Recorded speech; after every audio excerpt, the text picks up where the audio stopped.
नमस्कार। RRC news के हिंदी समाचार बुलेटिन में मैं मानसी आपका स्वागत करती हूँ। सबसे पहले एक नजर आज की सुर्खियों पर। हेडलाइंस प्रस्तुतकर्ता Marcus, the readymade multibrand showroom. सर्वोत्तम quality, fresh stock, latest designs, reasonable rate. LRT college road, Raghuvanshi मंगल कार्यालय के बाजू में, अकोला। एम्बुलेंस सेवा कम, दहशत ज्यादा। लाल बत्ती का दुरुपयोग और मरीजों की लूट शुरू।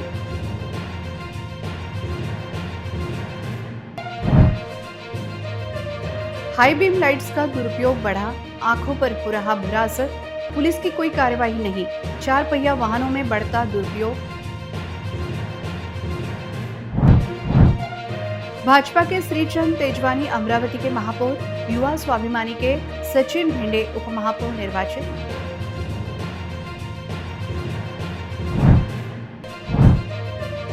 जल संकट से निपटने के लिए जिला प्रशासन सतर्क, 3.87 करोड़ के एक्शन प्लान को मंजूरी।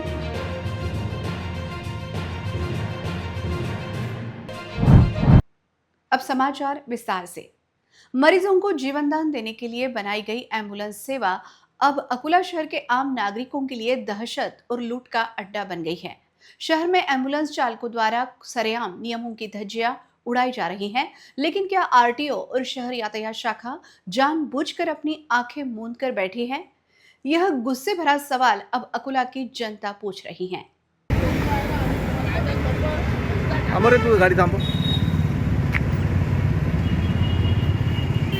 पेशंट दाखव, गाडीत कुठे आहे? टाकून आलो. हां टाकून आलो. हे लाल लाईट कोणी लावले तू? बंदच नाही केलं सर. हां लाल लाईट कोणी लावायला सांगितलं तुला? लक्षच नाही राहिलं मला. नाही लाल लाईट कोणी सांगितलं तुला लावायला? लक्ष नाही राहिलं मला. कोणाची गाडी आहे? मालक कोण आहे तुझ्या गाडीचा? कृष्णा घाटोड. हां कृष्णा घाटोड. नंबर सांग, बाजूला घे गाडी। सीधे तौर पर लाल बत्ती का दुरुपयोग करते हुए शहर में सायरन बजाकर घूमने वाली ये एम्बुलेंस आखिर किसकी है? यह एक बड़ा सवाल खड़ा हो रहा है। गाड़ी में मरीज न होने के बावजूद सड़क पर चलने वाले आम नागरिकों के मन में डर पैदा करने वाले एम्बुलेंस चालकों और मालिकों पर मामला दर्ज करने की सख्त जरूरत है। लेकिन पुलिस प्रशासन और आरटीओ के कथित आर्थिक गठजोड़ और आशीर्वाद के कारण अकोला वासियों को बिना किसी कारण इस परेशानी और डर के साए में जीना पड़ रहा है। अकोला एक बड़ा मेडिकल हब भी है और ऐसे शहर में एम्बुलेंस चालकों की लूट और उनकी गुंडागर्दी अकोला के नाम को बदनाम कर रही है। मरीज न होने पर भी सायरन बजाना और लाल बत्ती का इस्तेमाल कर तेज रफ्तार से गाड़ियां दौड़ाना अब आम बात हो गई है। इस हुड़दंगबाजी से सड़क पर चलने वाली जनता त्रस्त है। मरीज न होने पर इन एम्बुलेंस को लाल बत्ती इस्तेमाल करने की अनुमति किसने दी? यह सवाल अब जोर पकड़ रहा है। एम्बुलेंस चालकों की इस गैर जिम्मेदाराना हरकत की वजह से हमेशा हादसे का खतरा बना रहता है। असल में एम्बुलेंस चालकों को लाल बत्ती के इस्तेमाल की अनुमति नहीं है, फिर भी शहर में सरेआम लाल बत्ती लगी एम्बुलेंस दौड़ रही हैं। क्या पुलिस प्रशासन के अधिकारियों को यह दिखाई नहीं दे रहा? शहर सहित पूरे जिले में इन दिनों दोपहिया और 4 पहिया वाहनों पर कंपनी की ओरिजिनल लाइट्स की बजाय तेज सफेद और रंगीन लाइट्स लगाने का चलन बढ़ गया है। हालांकि इन फैंसी लाइट्स की वजह से सड़क हादसों का खतरा काफी बढ़ गया है, लेकिन आरटीओ और शहर यातायात शाखा इस ओर पूरी तरह से आंखें मूंदे बैठी है। मोटर वाहन अधिनियम की धारा 52 के अनुसार वाहन की मूल संरचना या कंपनी द्वारा दिए गए मानकों में बदलाव करना एक अपराध है। इसके बावजूद अकोला में यह कानून खुलेआम तोड़ा जा रहा है। कार की छत या बम्पर पर लगाई जाने वाली अतिरिक्त एलईडी बार लाइट्स पूरी तरह से अवैध है। हेडलाइट्स में नीले, लाल या हरे बल्ब का उपयोग करने की सख्त मनाही है। केवल सफेद या पीले रंग की लाइट्स का ही उपयोग किया जा सकता है। एम्बुलेंस और पुलिस जैसे आपातकालीन वाहनों को छोड़कर अन्य निजी वाहनों पर भी धड़ल्ले से स्ट्रोब या फ्लैशर्स लगाए जा रहे हैं। सामने से आने वाले वाहन की इन तेज सफेद लाइट्स की वजह से चालक की आंखों के सामने कुछ सेकंड के लिए अंधेरा छा जाता है। इस वजह से आगे का रास्ता दिखाई नहीं देता और गंभीर दुर्घटनाएं घट रही हैं। अमरावती के महापौर पद पर भाजपा के श्रीचंद तेजवानी तथा उपमहापौर पद पर युवा स्वाभिमान के सचिन भिंडे निर्वाचित हुए। दोनों को 55 वोट मिले। श्रीचंद तेजवानी को सिंधी समाज का पहला महापौर बनने का सौभाग्य प्राप्त हुआ, युति को एमआईएम के एक महिला सदस्य को वोट मिला, जिसकी काफी चर्चा भी हुई। नवनिर्वाचित पदाधिकारियों का अभिनंदन किया गया। आज की प्रक्रिया में भाजपा के 25, वाईएसपी के 15, राष्ट्रवादी कांग्रेस पार्टी के 11, शिंदे सेना के 3 व एमआईएम के 1 पार्षद ने युति के लिए हाथ उठाया। महापौर के लिए कांग्रेस के प्राध्यापक संजय शिरभाते को 16 व बसपा के इस्माइल लालूवाले को 3 वोट मिले तथा उपमहापौर पद के लिए कांग्रेस की लुबना तनवीर को 16 तथा बसपा के सचिन वैद्य को 3 वोट प्राप्त हुए। कांग्रेस के 15 व उभाटा के 1 पार्षद ने कांग्रेस प्रत्याशियों के पक्ष में उठाया हाथ। बसपा के 3 सदस्य अपनी पार्टी के प्रत्याशियों के साथ बने रहे। एमआईएम के 11 व वंचित के 1 सदस्य सहित सेना उभाटा के 1 सदस्य तटस्थ रहे। अमरावती महापालिका में एमआईएम 12 सदस्य है। महापौर उपमहापौर चुनाव में एमआईएम नगर सेविका का वोटिंग युति के पक्ष में हुआ, जिसको लेकर पहली ही आम सभा में मची खलबली। बडनेरा जूनी बस्ती प्रभाग 21 की एमआईएम नगर सेविका मीरा कामले ने उठाया हाथ। पार्टी ने हमें तटस्थ रहने को कहा था, ऐसी जानकारी शिवसेना उबाटा पार्षद संजय गवाले ने दी तथा साथ ही पार्षद द्वारा सत्ता पक्ष के लिए हाथ उठाकर मतदान किए जाने पर जताई हैरानी। सर्वप्रथम हमारी जवाबदारी है, 4 साल के लंबे कार्यकाल के बाद में आज सत्ता बैठी हुई है सभागृह में, तो सबसे बड़ा जो हमारे सामने विषय है वो साफ सफाई का है। सबसे पहले स्वच्छ अमरावती, सफा अमरावती करेंगे, उसके बाद में दूसरा एजेंडा हमारा विकास करेगा। बहुत बहुत धन्यवाद। ये चुनाव में आप तटस्थ रहने की क्या भूमिका थी? तटस्थ रहने की भूमिका यही थी कि जो है हम बीजेपी के साथ तो बिल्कुल नहीं जाते और कांग्रेस भी इतना वो दमदार नहीं थी, तो हमने हमारा स्टैंड रखा, हम तटस्थ रहे। अच्छा, आपका उम्मीदवार? हमारा जो उम्मीदवार था वो उन्होंने फॉर्म नहीं भरे। पार्टी का फैसला था तटस्थ रहने का। बस ठीक है, ये फैसला पार्टी का था, इसलिए पार्टी के फैसले को माना गया। तो आगे चल के कोई आप उसमें पद वगैरह जो पार्टी का फैसला रहेगा, जो डिसाइजन होगा वो तय करेंगे।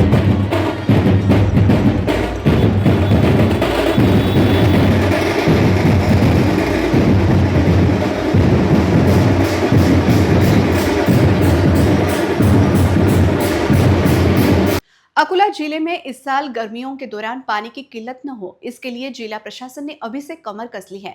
जिलाधिकारी वर्षा मीना ने 217 उपायों वाले 3 करोड़ 87 लाख रुपए के पेयजल किल्लत कार्य योजना को मंजूरी दे दी है। अकोला जिले के अधिकांश गांव में हर साल गर्मियों में पानी की भारी किल्लत देखी जाती है।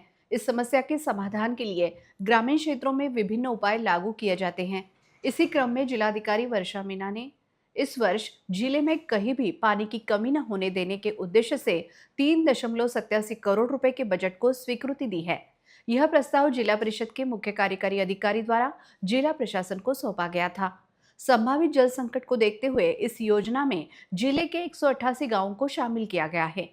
तहसीलवार गांवों का विवरण इस प्रकार है: पातुर 50 गांव, बारशेटाकली 49 गांव, मूर्तिजापुर 24 गांव, तिल्हारा 20 गांव, अकोट 18 गांव, अकोला 16 गांव, बालापुर 11 गांव। इस कार्य योजना के तहत कुल 217 उपाय किए जाएंगे, जिनमें शामिल है 129 निजी कुओं का अधिग्रहण, 45 बोरवेल की खुदाई, 23 ट्यूबवेल का निर्माण, 11 नल योजनाओं का विशेष मरम्मत, 9 कुओं को गहरा करने का काम। जिलाधिकारी ने संबंधित विभागों को इन कार्यों के प्रस्ताव तत्काल प्रस्तुत करने के निर्देश दिए हैं, ताकि समय रहते काम शुरू किया जा सके। अकोला महानगर पालिका प्रशासन की ओर से स्थायी समिति सभागृह का रंग रोगन और साफ सफाई कर सुशोभीकरण किया जा रहा है। यह कार्य अभी जोरों पर दिखाई दे रहा है। महानगर पालिका परिसर स्थित स्थायी समिति सभागृह के सुशोभीकरण का कार्य शुरू हो गया है। अकोला महानगर पालिका प्रशासन की ओर से कार्यालय की व्यापक साफ सफाई के साथ रंग रंगोटी की जा रही है। अधिकारियों के अनुसार सभागृह को आधुनिक सुविधाओं और बेहतर ढांचे के साथ नया रूप दिया जा रहा है, जिससे कामकाज और अधिक सुचारू एवं प्रभावी ढंग से हो सके। गौरतलब है कि अकोला महानगर पालिका में शहर विकास समिति के महापौर और उप महापौर का पदग्रहण हो चुका है। अब सभी की निगाहें स्थायी समिति सदस्यों के चुनाव और स्वीकृत सदस्यों की घोषणा पर टिकी हुई है। अमरावती जिलाधिकारी कार्यालय पर ओबीसी मोर्चा के प्रदेश अध्यक्ष प्रवीण गाढ़वे के नेतृत्व में पारधी समाज का एक विशाल मोर्चा निकाला गया। राजापेट और राजकमल पुल के नीचे वर्तमान में कई पारधी परिवार रह रहे हैं। इन परिवारों की प्रमुख मांग है कि उन्हें रहने के लिए स्थायी जगह और घरकुल उपलब्ध कराया जाए। इस संबंध में जिलाधिकारी को एक ज्ञापन भी सौंपा गया। समाज के लोगों का कहना है कि प्रशासन द्वारा उनका नाम गांव में दर्ज किया जाता है, जिसके कारण वे कुछ दिन वहां बिताते हैं, लेकिन रहने के लिए उचित स्थान और बुनियादी सुविधाओं के अभाव में उन्हें मजबूरन वापस शहर आकर पुलों के नीचे रहना पड़ता है। इसके अलावा उन्होंने आरोप लगाया कि अधिकारियों द्वारा उन्हें भेड़ बकरी पालन जैसी सरकारी योजनाओं का लाभ भी नहीं देने दिया जा रहा है। पहले गांव में लगभग 100 घर थे, जिनमें से अब 95 परिवार शहर की ओर पलायन कर चुके हैं और गांव में केवल 5 घर ही बचे हैं। ज्ञापन के माध्यम से मांग की गई है कि इन सभी परिवारों को स्थायी निवास, घरकुल और रोजगार उपलब्ध कराया जाए। पारधी समाज के प्रतिनिधियों ने प्रशासन से इस मांग को पालक मंत्री तक पहुंचाने का अनुरोध किया है। साथ ही चेतावनी दी है कि यदि उनकी मांगें पूरी नहीं हुई तो सभी परिवार दोबारा पुल के नीचे रहने को मजबूर होंगे। अब समाज को उम्मीद है कि राज्य सरकार इस ओर तत्काल ध्यान देकर उन्हें जमीन, घर और रोजगार की व्यवस्था कराएगी। प्रदेश अध्यक्ष आज आपले फाशी पारधी इथं आलेले आहे। अमरावती कलेक्टर ऑफिसवर पालकमंत्र्यांना निवेदन देण्यासाठी यांनी वर्षभरापासून पहिले 1 वर्षापासून ते प्रयत्न करत आहे आणि निवेदन दिलेलं आहे, पण सर्व या ज्या पुलाखाली अमरावतीच्या राजकमल चौकात आणि राजापेठवर पुलाखाली सर्व गावातले पारधी समाज इथं राहत आहे आणि काही कारणानुसार त्यांना गावात नेऊन सोडते। गावात नेऊन 3 दिवस ते राहते आणि डबल परत येते। त्याचा मुद्दा असा आहे की त्यांची मागणी अशी आहे का राहायला तिथं जागा नाही त्यांना आणि घरकुल नाही आणि जे मेंढ्या आणि ज्या शेळ्या भेटलेल्या आहे तो ठोंबरे जे आहे अधिकारी तो मिळू देऊ नाही राहिला त्यांना, त्यामुळे ते डबल इथं आपल्या पालकमंत्र्यांना 1 वर्षा पहिले निवेदन दिलं, त्याची पाठलाग करत आहे आणि ते विचारायला आलेले आहे की बा याचा कधी होईल आमचा। कारण काय गावात 5-5 100 घरं होते, 95 घरं अमरावतीत राहायला आले। आता 5 लोक आम्ही अमरावतीत गावात राहतो तर आम्ही गाव सोडतो आणि आम्ही पुलाखाली झोपायला येतो आता। म्हणून आपल्या या महाराष्ट्राच्या सरकारने त्यांना जागा देऊन घरकुल आणि कामधंदा द्यावा, हे त्यांची मागणी आहे। नगर निगम चुनाव लड़ने वाले सभी उम्मीदवारों के लिए चुनाव प्रशासन ने एक महत्वपूर्ण सूचना जारी की है। राज्य चुनाव आयोग के नियमों के अनुसार चुनाव परिणाम घोषित होने के 30 दिनों के भीतर खर्च का विवरण जमा करना अनिवार्य है। इसकी अंतिम तिथि 15 फरवरी निर्धारित की गई है। नगर निगम चुनाव में भाग्य आजमाने वाले सभी उम्मीदवारों के लिए चुनाव प्रशासन ने कड़े निर्देश जारी किए हैं। राज्य चुनाव आयोग की नियमावली के मुताबिक चुनावी नतीजों की घोषणा के 30 दिनों के भीतर अपने खर्च का पूरा हिसाब देना अनिवार्य होता है, जिसकी समय सीमा 15 फरवरी को समाप्त हो रही है। चुनाव आयोग के दिशा निर्देशों के अनुसार यदि कोई उम्मीदवार तय समय के भीतर अपने खर्च का हिसाब पेश करने में विफल रहता है तो उसके खिलाफ कानूनी कार्रवाई की जा सकती है। इसके अलावा ऐसे उम्मीदवारों को भविष्य में चुनाव लड़ने के लिए अयोग्य भी घोषित किया जा सकता है। इसी को ध्यान में रखते हुए नगर निगम प्रशासन ने सभी संबंधित उम्मीदवारों से अपील की है कि वे समय पर अपना विवरण जमा कर प्रशासन को सहयोग करें। अकोला कृषि उपज बाजार समिति में इन दिनों सोयाबीन की आवक बढ़ती नजर आ रही है। वहीं सोयाबीन के दामों में भी तेजी देखने को मिल रही है।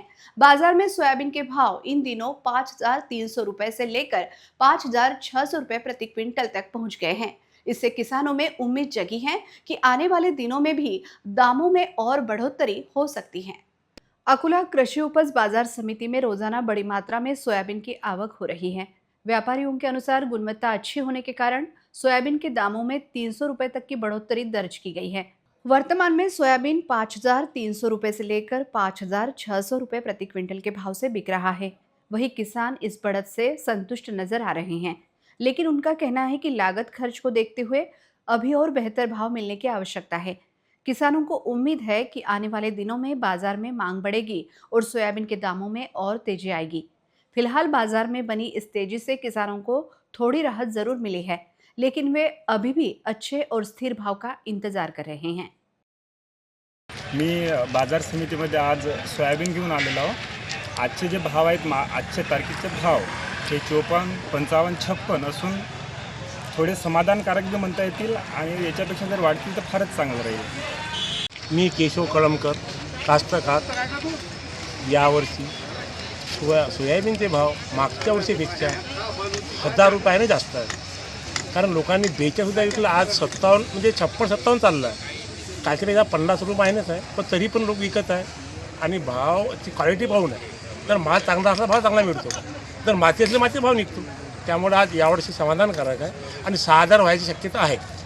अकोला कृषि उत्पन्न बाजार समिति में सोयाबीन की आवक बहुत अच्छी है। 12-15 हज़ार कट्टे रोजाना माल आ रहा है और धीरे धीरे करके उसमें 1,000 रुपये की बढ़ोतरी हो गई है। पहले 4,000 से 4500 बिकता था, अब 5,000 से 5500 से 5700 माल बिक रहा है और फ्यूचर भी मंदा नहीं है और काश्तकार बहुत अच्छे से माल ला रहे हैं और सबका समाधान है। अंत में एक नजर आज की सुर्खियों पर। हेडलाइंस प्रस्तुत करता Marcus the readymade multibrand showroom. सर्वोत्तम quality, fresh stock, latest designs, reasonable rate. LRT college road, Raghuvanshi मंगल कार्यालय के बाजू में, अकोला। एम्बुलेंस सेवा कम, दहशत ज्यादा। लाल बत्ती का दुरुपयोग और मरीजों की लूट शुरू।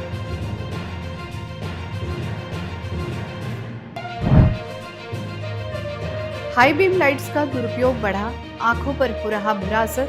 पुलिस की कोई कार्रवाई नहीं, 4 पहिया वाहनों में बढ़ता दुरुपयोग। भाजपा के श्रीचंद तेजवानी अमरावती के महापौर, युवा स्वाभिमानी के सचिन भिंडे उपमहापौर निर्वाचित।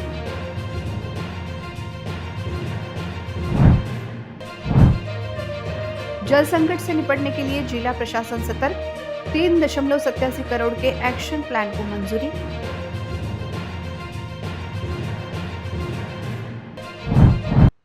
समाचार के लिए देखते रहिए RRC न्यूज। जिन दर्शकों ने अभी तक RRC का YouTube चैनल सब्सक्राइब नहीं किया, उन्होंने वह सब्सक्राइब करना चाहिए। फिर मिलते हैं शहर की ताज़ा जानकारी और महत्वपूर्ण घटनाओं के साथ। नमस्कार।